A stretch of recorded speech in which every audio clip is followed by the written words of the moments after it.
প্রিয় বন্ধুরা, আপনারা দৈনন্দিন কাজের পাশাপাশি প্রত্যেকেই মাঝে মধ্যে মানবিক কাজে এগিয়ে আসবেন, কারণ আপনাদের সামান্য একটু মানবিকতার কারণে কিন্তু একজনের প্রাণ রক্ষা হতে পারে।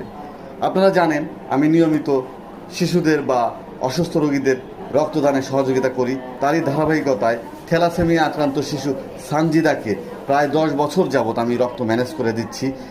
আপনাদের মতো মানবিক মানুষের সহযোগিতা বা আন্তরিকতার ফলেই কিন্তু সানজিদার মতো থ্যালাসেমিয়া আক্রান্ত শিশুরা এখনও পৃথিবীতে প্রাণের স্পন্দন খুঁজে বেড়ায়।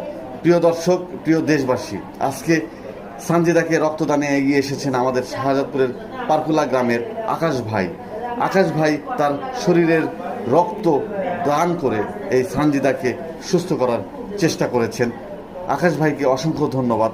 আর আপনারা যারা নিয়মিত রক্তদান করেন, আপনাদের রক্তের মাধ্যমে এই সানজিদার মতো শিশুরা এখনও বেঁচে আছে, তাদেরকেও অসংখ্য ধন্যবাদ। আর এই শাহজাদপুর পৌর সদরের মা ক্লিনিক থেকে সানজিদার রক্তদানের বিষয়টি বিনামূল্যে সম্পন্ন করা হয়, তাদেরকে ধন্যবাদ জানাই।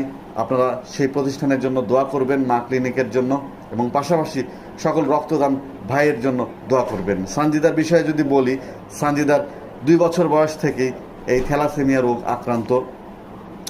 তার মা কিন্তু তাকে ছেড়ে তখনই চলে গেছে, এবং তার বাবা বাক শ্রবণ এবং দৃষ্টি প্রতিবন্ধী।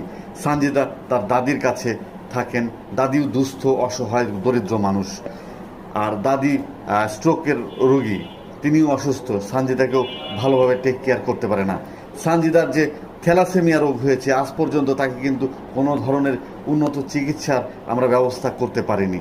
সবাই সানজিদার জন্য দোয়া করবেন, সানজিদার মতো অসহায় শিশুদের জন্য দোয়া করবেন, তারা যেন আপনাদের মতো মানবিক মানুষের সহযোগিতা পায়। সবাই ভালো থাকবেন। আসসালামু আলাইকুম।